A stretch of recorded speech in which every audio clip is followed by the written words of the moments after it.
Cher Rav Ariel, cher président Verdugo, mes chers collègues et amis, chers fidèles, c'est toujours un plaisir pour moi de me rendre dans cette magnifique synagogue Magen David à Havat Shalom. C'est un ravissement toujours d'écouter le président Verdugo. Je ne me lasse pas d'admirer la manière dont il sait dire les choses. Et je voulais dire aussi encore merci à Rav Ariel de cette idée, de ce projet merveilleux, sans précédent, dont on vient d'expliquer un certain nombre d'avantages, et il y en a d'autres encore, et qui est grandi par le fait que c'est un fils qui a bâti tout cela pendant l'année de deuil de son père, Rav David Messas, Zecher Tzadik Livracha, et qui le fait en l'honneur et le Ilou Nishmato. C'est véritablement quelque chose de remarquable, quelque chose d'exemplaire. La date qui a été choisie, me semble-t-il, pour cette deuxième séquence, qui est juste à l'entrée, juste à la veille de Rosh Hashanah, me semble très significative également. Et dans les quelques minutes qui me restent, je voudrais m'inscrire dans ce moment à partir d'un passage de la paracha que nous lirons Shabbat, juste à l'avant-veille de la fête de Rosh Hashanah, qui constituera à la fois un message pour nous tous, pour mieux préparer la fête, et en même temps, quelque chose qui se rapporte à l'événement qui nous réunit ce soir. L'avant-dernier verset de la paracha de Nitzavim, Dieu dit à Israël, ou plutôt Moïse dit à Israël, « Je prends à témoin le ciel et la terre, la vie et la mort, je place devant toi, la bénédiction et la malédiction, et tu choisiras la vie, leman tirchye ata vezarecha, afin que tu vives, toi et ta descendance. » Et quand on y prête attention, ce verset, la fin du verset est incompréhensible. On vient de nous dire, tu choisiras, j'ai placé devant toi la bénédiction, la malédiction, la vie, la mort. Donc ce verset-là, on le comprend très bien, il est fondamental. C'est le libre arbitre. Moïse rappelle le don incroyable que Dieu fait à l'homme, sans précédent. Il n'y a personne d'autre qui bénéficie, ni les anges, ni les animaux ne bénéficient d'une telle chose. Nous avons un libre arbitre. Et nous devons choisir la vie. C'est clair. Et la fin du verset est, tu choisiras la vie afin que tu vives. Mais c'est une tautologie. Qu'est-ce que ça vient nous dire? Évidemment, tu choisiras la vie. Je choisis la vie, c'est pour vivre. Pour faire que tu vives, toi et ta descendance. Qu'est-ce que cette fin de verset vient nous enseigner?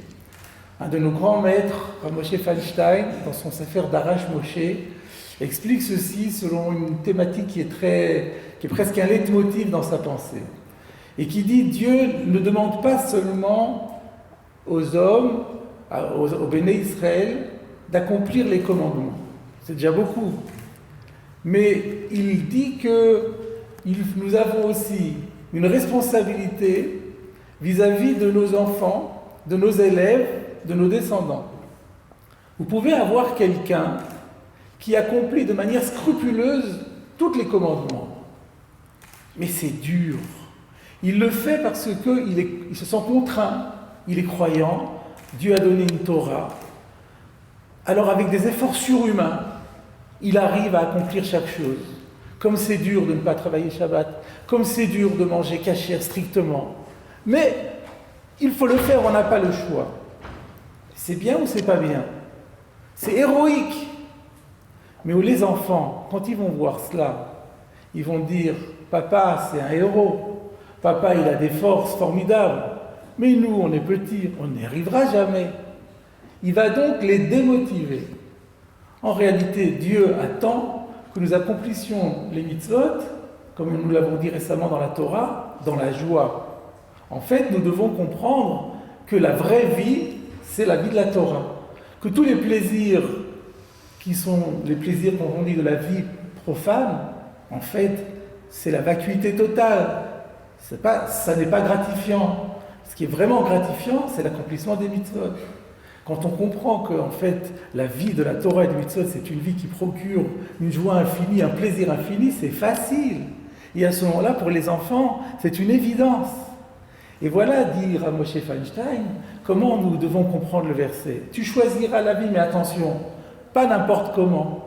Le mantichye ata vezarecha. Tu dois le faire de telle façon que non seulement ce soit pour toi un choix de vie, mais ça le soit aussi pour tes descendants. Parce que tu le feras dans une telle disposition d'esprit, de joie, de plaisir, qu'ils auront envie de t'imiter et que ça ne sera jamais difficile. Voilà l'appel qui nous est lancé à la veille de Rosh Hashanah.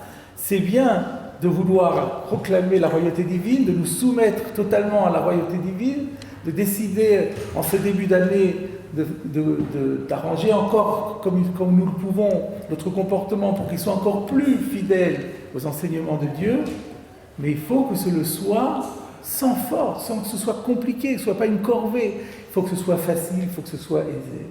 Ça, c'est la leçon pour nous tous. Je disais qu'elle est tellement en relation avec l'événement qui nous réunit ce soir, parce que c'est exactement ce qu'était Rav David Messas, Zichrono Livracha. Lui, quand il accomplissait la Torah, c'était toujours avec le sourire. On sentait que c'était une joie ineffable. Et la meilleure preuve que c'est une joie ineffable, c'est que son fils a imité son exemple. Et que son fils n'a pas d'autre ambition dans la vie que de marcher sur les pas de son père le mieux possible. Et c'est ainsi que nous lui souhaitons une grande réussite dans ce projet et dans tous les autres projets que nous espérons qu'il mettra au service de la communauté de Paris-Île-de-France.